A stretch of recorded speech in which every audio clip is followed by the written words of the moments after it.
Hello, everybody. I am Marlisha, also known as Marlisha Muses. Welcome to my channel. This is Marlisha's Meanderings. And I thought I would try and do a book tag that I haven't seen before. I do apologize if somebody else has done it. It's not my intention to steal anybody else's book tag or anything like that, originality, but so I do apologize if somebody else already did this tag. And the tag is, what's cooking on your bookshelf? Okay, so what's cooking on your bookshelf? And I kind of like to know about the evolution of your culinary tastes and or skills over the years and how it's affected what is in your bookshelves for your cooking. I am going to be reading because that's what I have to do. Hey, little glare this time. I turned off my screen in the back there. Okay, first thing I want to tell you a little bit about my cooking journey. Hopefully this won't be too long. I have a ton of books. When I first started out, I didn't really want to cook. My mom is a fabulous cook, and she tried to get me to cook, and I really wasn't interested because I had school and I had sports and I had choir and I had everything else that a teenager has, and I wasn't really interested. My mom was a really good cook and I didn't see the need to duplicate. So my mom didn't push me because I had a lot going on. But I had to start learning when I got married. Okay, and I'm going to go first into that. The books I had, my husband and I got engaged. We were in Boston, so we went and we kind of haunted the Harvard bookstores and we got cookbooks there. I can't find the one that I really wanted to show. I don't think I got rid of it, and I don't remember what it was called, but I used it so much that it fell apart. Okay, but that one aside, let me start with the least recent ones that I used. I'm probably dating myself. I don't know how many of you remember the Frugal Gourmet. And I had several of his books, but this is the only one that I kept. You see it's falling apart. The favorite recipe I had in here was a chicken recipe. It's called roast chicken and parsley, and I still make this recipe on occasion. There's not a lot of pictures in here, just kind of little thumbnail sketches to get an idea of, what spice you might need, or not really the dish, just kind of little thumbnails, condiment pictures and things like that. But they have sections and things like that. And this is an old book. I mean, I got married in 1983, so, and I'm not sure when exactly this came out. This came out in 1984, so a year after I was married. So that's the first one I picked up when we were married. And then I think we're all aware of the library, your fundraisers for libraries and churches and things, and you get cookbooks to help support the library or the church or whatever it is you're supporting. And this one is a cookbook that was from my mom and dad's parish in Pennsylvania. And you can see I've lost the plastic cover on it. It's falling apart. It's kind of a repository for all the recipes that I had. What happened was this particular book came with me when my husband was stationed in Belgium, and he pulled me and the girls over in 1987. And so I had copied out recipes that I wanted to take with me and put them all in this book because I knew I couldn't take all my books with me. Of course, the thing that nobody told me was I would have to learn to cook with gas mark. I knew about cooking in centigrade, but I had never cooked with gas mark. So this is a book that went to Belgium. And then there are the old standbys. The Better Homes. This is my second copy of this one. The other one was falling apart. The binding and the little, I'm not sure what this thing is called, the spine or whatever, it was falling apart. It wouldn't close. So I got another one and made sure I had all the recipes, like my favorite cookie recipe and everything. This has great pictures in it. There's the pineapple upside down cake. So, and I have to let you know that these cookbooks I'm showing you, as many as they are, is a fraction of what I have. And that's after we cleared out the bookshelves to make it more easy to access the cookbooks we have. I just had too many of them. This is a really good cookbook. I have instructional cookbooks, and I have, historical kind of cookbooks, I guess you would say, kind of go through the history of how you do things. This, well, let me see. Taste of Home. When I got married, my mother-in-law had gotten for my sisters-in-law these little boxes. I don't know how many of you are aware of these little boxes with stand-up recipe cards. You put them in the box. You get them every month. I found I never used them, so I got rid of those boxes. I do have the notebooks like that. I didn't bring them out here. And then this I found through that. This is the Taste of Home cookbook. I got their magazine for years, and I really, if I make something and my husband likes the ingredients, then he always likes what I make out of this cookbook, Taste of Home. It's got some really nice pictures in it. I'm trying to see if I can find one for you. To me, this is the best place to get recipes. This one and All Recipes, but I don't like the All Recipes magazine as much. So this is good. I don't, the recipes, the magazines, I've noticed a change because Taste of Home used to be a really sturdy magazine for its recipes, that the ones that you got in the mail. The ones you can get in the supermarket are still pretty sturdy, although I don't like the setup as much. The recipe ones that come in the mail, I don't care for the quality of the paper. And I don't like the way they set it up. They used to have a really nice setup, and now it seems more scrunched together. So I don't get the magazine anymore. Now, as we went on, I started homeschooling when we were, when we had the kids, and we tried the school system for a while. It weren't really pleased with that. So we decided to homeschool and got more into our Catholic faith. And I picked up this book. Actually, I picked it up here about, I don't know. No, I guess I picked it up in England. It's about 30 years ago. The Monastery Soups book. And this I got some really nice soups out of. I use every year for Thanksgiving, sometimes for Easter.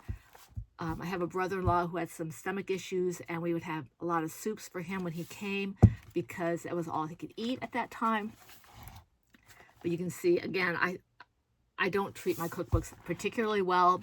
They get a lot of use, and I just kind of stuff in markers and notes and all kinds of things. I'm trying to see what this is here. At least I don't have the bent pages. And I don't, my husband hates it when I put Kleenexes in here, so I've got sticky notes. And this is by Brother Victor Antoine Davila La Tourette. My goodness.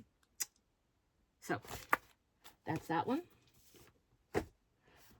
And as we went along and our lives got busier, and I just didn't have a lot of time to plan as much for cooking as I used to have, I decided that a crock pot would be a good idea. Actually, we started with the crock pot even before we homeschooled, because before we had the kids, I was working full time. My husband was working full time. And it was a lot easier to just put everything into a crock pot, turn it on, let it go. I'd be at work, he'd be at work. When we got home, it would be ready or almost ready. So I don't have any of those first books anymore, I don't think. But let me see, do I have any here? No, I don't have any of those here, except insofar as they words. Just give me a second, because I'm having apparently a senior moment. It signifies or illustrates, that's the word I'm looking for, illustrates another change in our food choices. As we've gotten older, and as one of our children has developed a chronic illness, we had to have dietary changes and dietary limitations. And so we have gone, to a greater or lesser extent, some more than others, some members of the family more than others, gluten-free, dairy-free. Okay, so that was a whole nother journey. It started with Talia, and then I started eating things myself. So the journey began. And it's been fun. Crock pots are still really great friends for me and for my husband and family. So this is a gluten-free crock pot recipe book, and I think I have a recipe in here that I really liked. No, that's not it. I don't know. This one's just got a lot of print in it. I guess I should put my glasses on. I don't want it right now. Okay, so that's by Mike Moreland, and it says 50 sensational set and forget slow cooker recipes for a gluten-free diet. And I've got slow cooker magazines and all kinds of things. Some are gluten-free, dairy-free, some are not. Of course, some foods are naturally gluten-free, dairy-free, so that's a win-win. This is another gluten-free cookbook for slow cookers. And this one has pictures, which is really good.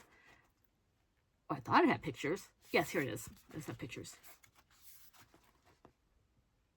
And that is what's this? Breakfast brunch, and that is steel-cut oatmeal with blueberries and cardamom. That sounds good. It's got applesauce, coffee cake. How do you make a coffee cake in a slow cooker? I don't know. Spiked apple cider. So yeah, there's a lot of, fried rice. I have to go back and revisit this book. Gluten-free, dairy-free cookbook. Now, I have gluten-free, dairy-free series of books. My daughter started me on it, and then she got me some as I started needing it more and more. And this one's actually gluten-free, dairy-free, and sugar-free. I'm not as worried about the sugar, although I know some people are. And this is put out by Michelle E. DeBerge. And as you can see, all the little notations about what we should cook. Do we get to them all? No, because life gets in the way, or I decide I like something and that's what I want to make, like 3 or 4 things in rotation. I really need to maybe try some more things. It's a challenge to find things that every adult in the house, because there's 4 adults in this house, that some with dietary needs and others who are picky. So trying to get everything so everybody can eat and like everything can be a challenge. And sometimes I just don't feel like dealing with it. But this is helpful. Slow cooker. I'm not going to show you all these. I'll just show you the 3 of them. And I have, like I said, I have several in these series. This one is 100 essential recipes to go gluten-free. And I was really interested in this because of the crusts. I found that for gluten-free, the thing that's really difficult is the fact that almost everything has gluten in it. The crusts, I love apple pie, I love quiche, and it's really a challenge to find crusts without gluten, and sometimes with dairy. So this has got a lot of potential. I haven't really looked through this one. This is a newer acquisition, but it's got all kinds of different recipes. And some of these have, I love donuts. Some of these have donuts that are baked. Gluten-free donuts that are baked. Yes, please. And this one is part of the series by Lindsay Garza. I think this is the one it's this one that's the series. This is another gluten-free, dairy-free, and you can see, actually this is gluten-free. Some of these have gluten-free and then they have dairy-free options. I don't remember which one it was, but it would show gluten-free and then it'd have a little box in the corner. And in that box, it would say, it is gluten-free, dairy-free, or it's gluten-free, dairy-free, egg-free, soy-free, or whatever it is. It would give all the different things, what allergens it didn't have any problems with because it avoided them. And some of them would be just gluten-free, and some of them would be just dairy-free, and others would be 3 or 4 or 5 different frees. But this one is just dairy-free, gluten-free with a possible option for dairy-free if you just want to, switch out the dairy options, the dairy items like milk or whatever. This is the Everything Gluten-Free and Dairy-Free Cookbook. I love this. Ty loves this. You can see, but we have a ton of marks in this book. I think this is the one where we had the strawberry cupcakes, homestyle waffles, tater tot breakfast. Oh, she made this for me one time. Tater tots breakfast casserole. There are no pictures in here. I'm sorry, guys. Egg roll bowl. We have to make that. Homestyle egg salad. Guys, hungry yet? I'm getting hungry. Oh, here's one with a picture. Gluten-free, dairy-free. Fish tacos. My husband had some of those when we were in California a few years back. No, I don't. As my other daughter would say, not Talia, but my other daughter, fish doesn't go in tacos. I'm sorry, just no. I'm sure it's delicious, but no, not for me. Southern buttermilk biscuits. Gluten-free and dairy-free biscuits. Yes. So, and the only other book I have to show you is a magazine that we get. I think we paused it because we have so many of them right now. We don't need to get more until we try the recipes. And this is a beautiful magazine. It's got wonderful articles in it. Look at the pictures in here. It's got the recipes. It's got gluten-free at a glance. So you got, let's see here. This is showing the essentials that you should have to be gluten-free in your kitchen. And it says unsafe foods, common foods that contain gluten, may or may not contain gluten, safe foods. I believe this also has, at least some of them do, substitutions, you know, like for different ingredients that maybe aren't gluten-free. Because this is basically a gluten-free book, not a dairy-free book, although it might have gluten-free and dairy-free. Like I said, this is not even a third of my bookshelf for cooking, okay, because all of us cook. But that's just my kind of journey in cooking with the books. Now I have some prompts for you. I'll put them in the description below the video. And I was going to answer them, but I don't want this to go too long. So I might answer a couple, but not all of them. Okay, I'll leave that to you. So the first one is tell a little about your cooking journey. When did you start cooking and who taught you? And I already told you that, so I'm not going to go through that. Do you like cooking? Why or why not? Or do you do it solely so that your family can eat? No, I love to cook if I have the time. All right. What is your favorite food category or genre to cook? Baking, appetizers, desserts, snacks, beverages, main courses. I like to cook almost anything. I don't like bread making. I find it tedious, and I never can get the yeast to rise. I do like quick breads, though. I don't like pie crusts, although I love to eat pies. My husband does both pie crusts and yeast breads. And we have a wonderful bread machine, so I can do that if I want to. I like to make cookies and things like that. And I love doing Thanksgiving dinner. What food are you most known for?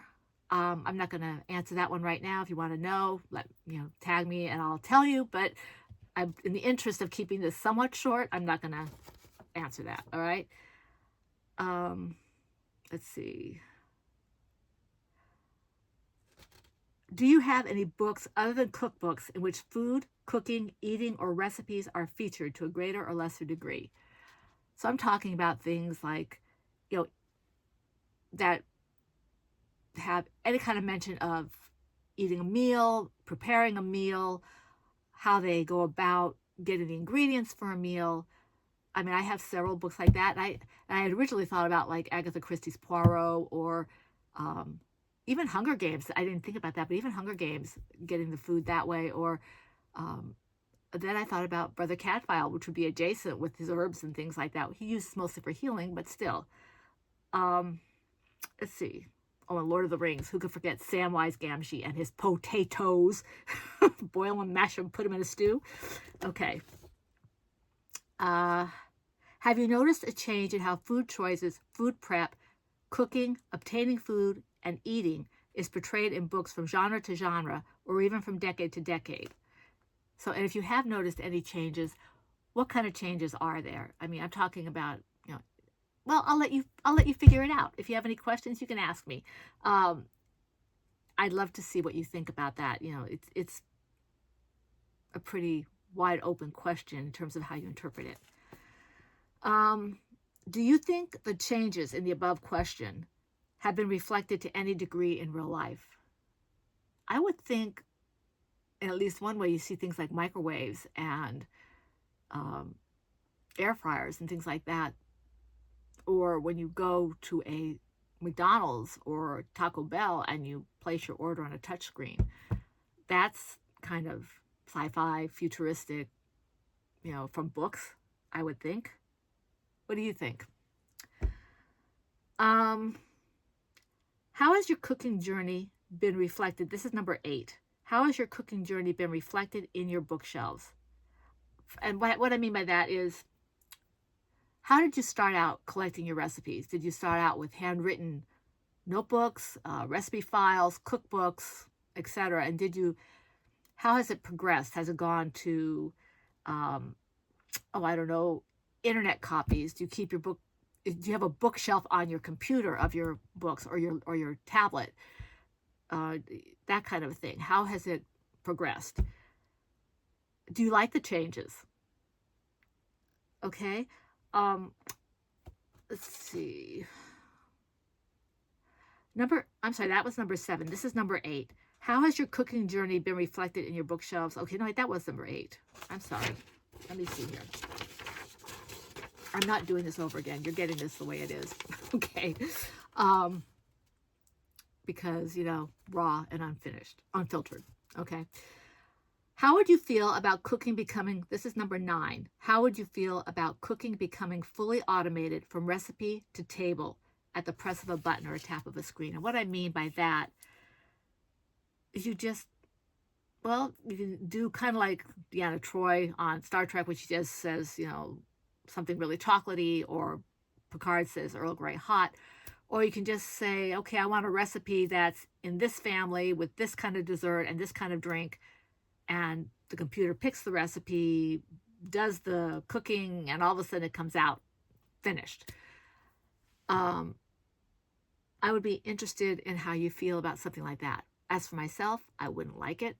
I think it's impersonal. I think it takes out the self-giving of making a meal for somebody. And I think it's just kind of dehumanizing, so that's my take on that, but I'd love to know what you think. Yeah, and number 10, the last prompt is, please tag others you think might enjoy this book tag. And I am tagging, of course, Italian Nerds Out, Charles, CG Rated Books, and Vicky Trudy, and anyone else who thinks they might, enjoy doing this tag. I'd love to hear what you have to say. I might even put a few more down that I think of later. I was trying to think of them when I was writing up my questions. Like maybe Ariane would like to do this, and maybe Kelly reads a lot, so I might tag them as well. But anyway, anyone who would like to do this, I'd love to hear from you. In the meantime, thank you for joining me for this book tag.